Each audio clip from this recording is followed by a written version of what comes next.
दोस्तों नमस्कार, मेरा नाम सूर्यकांत है। मैं आप सभी का फिर से स्वागत करता हूं भारत एग्री के हिंदी यूट्यूब चैनल में।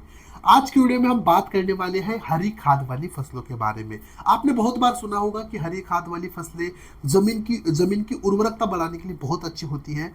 तो ये हरी खाद वाली फसलें कौन सी होती हैं, इन्हें हम किस तरह से अपनी जमीन में गाड़ सकते हैं, इसके कौन कौन से फायदे होते हैं, इसके बारे में हम डिटेल में जानकारी लेंगे। अगर आप एक जिज्ञासु किसान हैं, आप एक आधुनिक तरीके से खेती करना चाहते हैं, तो खासकर आपके लिए ये वाला वीडियो बहुत महत्वपूर्ण होने वाला है। मेरी आपसे एक राय है कि थोड़ा सा समय निकालिए, वीडियो अंत तक देखिए और वीडियो के आखिर में अगर जानकारी आपको पसंद आती है तो इस वीडियो को आपके अन्य किसान दोस्तों के साथ जरूर शेयर कीजिए। चलिए फिर बिना किसी देरी के आज के वीडियो के लिए शुरू करते हैं। चलिए किसान दोस्तों, सबसे पहले जान लेते हैं कि आखिर ये हरी खाद वाली फसलें होती क्या है।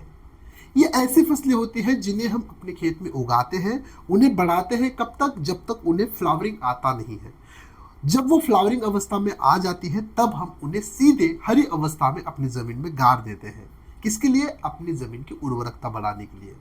चलिए अब एक एक कर जान लेते हैं कि आखिर हमें ये हरी खाद वाली फसलें अपने खेत में लेनी क्यों चाहिए, इसके पीछे के उद्देश्य कौन कौन से हैं। सबसे पहला उद्देश्य ये है कि अपनी जमीन की उर्वरकता ये बढ़ाता है। यानी हरी खाद वाली फसलें अगर आप अपने खेत में लगाते हो, उन्हें जमीन के अंदर गाड़ते हो, तो जमीन की जो उपजाऊ ताकत है वो बढ़ जाती है। मिट्टी में नाइट्रोजन की मात्रा बढ़ जाती है। मिट्टी की भौतिक, रासायनिक और जैविक दशा सुधारने में ये हरी खाद वाली फसलें हमारे बहुत काम आती है। हरी खाद वाली फसलों से हम अपने वातावरण और भूमि का जो प्रदूषण है उसको कम कर सकते हैं।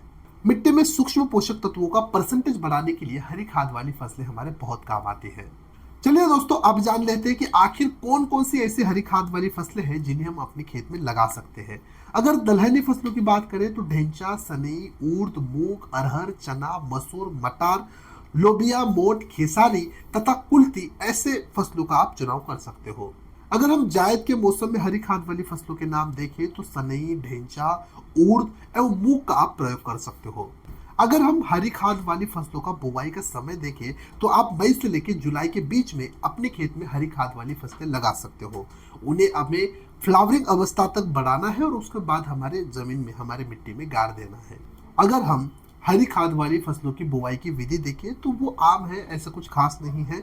आपको आवश्यकता अनुसार बीज की मात्रा लेनी है और 1 एकड़ में सीधे किसी बैल के साथ या फिर ट्रैक्टर के साथ इन हरी खाद वाली फसलों की बुवाई कर देनी है। सुनिश्चित करना है कि दोस्तों इन्हें पानी कम ना पड़े, क्योंकि इन्हें पानी ज़्यादा लगता है। आपको फ्लावरिंग आने तक यानी लगभग 40 से लेकर 50 दिनों तक ये फसलें अपने खेत में सीधे बढ़ानी है और उन्हें सीधे एक गहरी जुताई कर या फिर कल्टीवेटर की मदद से अपने खेत में मिट्टी के नीचे दबा देना है। तो चलिए दोस्तों, अगर आपको हरी खाद वाली फसलों के बारे में अधिक जानकारी प्राप्त करनी है तो हमारे भारत एग्री ऐप में जाकर हमारे कृषि डॉक्टर के साथ वीडियो कॉल जरूर कीजिए। अगर आपको हरी खाद वाली फसलों के बीज खरीदी करने हैं तो मैं डिस्क्रिप्शन बॉक्स में आपको एक लिंक दे रहा हूँ, उसके ऊपर क्लिक कीजिए और भारत एग्री ऐप से इन सारे बीजों की खरीदी कीजिए। यहाँ पर आपको ढेर सारा डिस्काउंट मिलता है, फ्री फास्ट डिलीवरी मिलती है और हर प्रोडक्ट 100% ओरिजिनल होने की गारंटी भी। मिलते हैं अगले एक नए वीडियो में, तब तक के लिए धन्यवाद।